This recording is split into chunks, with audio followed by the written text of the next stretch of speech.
1 Kings, 1 Samuel, chapter 18. When he had finished speaking to Saul, the soul of Jonathan was knit with the soul of David, and Jonathan loved him as his own soul. Saul took him that day and wouldn't let him go home to his father's house anymore. Then Jonathan and David made a covenant, because he loved him as his own soul. Jonathan stripped himself of the robe that was on him and gave it to David with his clothing, even including his sword, his bow, and his sash. David went out wherever Saul sent him and behaved himself wisely, and Saul set him over the men of war. It was good in the sight of all the people, and also in the sight of Saul's servants. As they came, when David returned from the slaughter of the Philistine, the women came out of all the cities of Israel, singing and dancing, to meet King Saul with tambourines, with joy, and with instruments of music.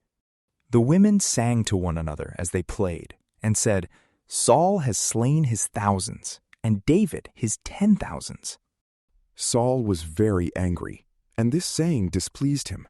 He said, "They have credited David with 10,000s, and they have only credited me with thousands. What can he have more but the kingdom?"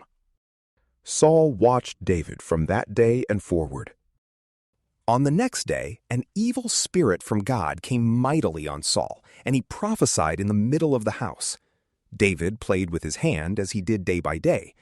Saul had his spear in his hand. And Saul threw the spear, for he said, "I will pin David to the wall." David escaped from his presence twice. Saul was afraid of David, because the Lord was with him and had departed from Saul. Therefore Saul removed him from his presence and made him his captain over 1,000, and he went out and came in before the people.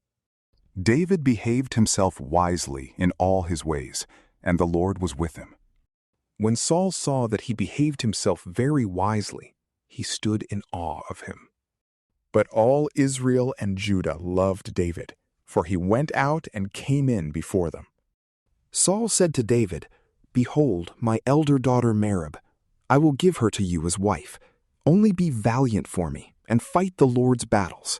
For Saul said, "Don't let my hand be on him, but let the hand of the Philistines be on him." David said to Saul, "Who am I? And what is my life, or my father's family in Israel, that I should be son-in-law to the king?" But at the time when Merab, Saul's daughter, should have been given to David, she was given to Adriel the Mahalathite as wife. Michal, Saul's daughter, loved David, and they told Saul, and the thing pleased him. Saul said, "I will give her to him, that she may be a snare to him, and that the hand of the Philistines may be against him." Therefore Saul said to David a second time, "You shall today be my son-in-law."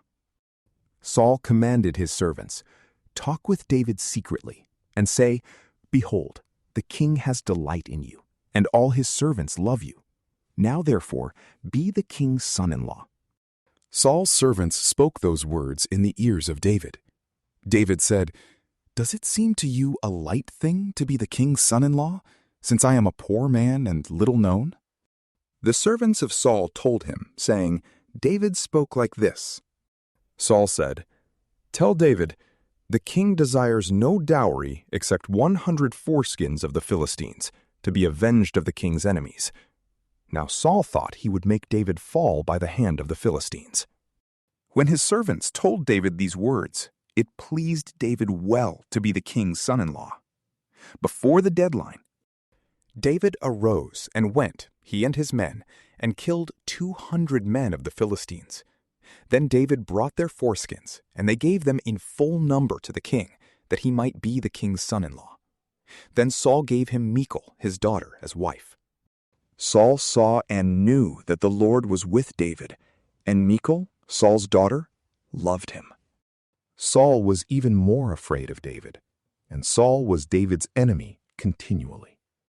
Then the princes of the Philistines went out, and as often as they went out, David behaved himself more wisely than all the servants of Saul, so that his name was highly esteemed.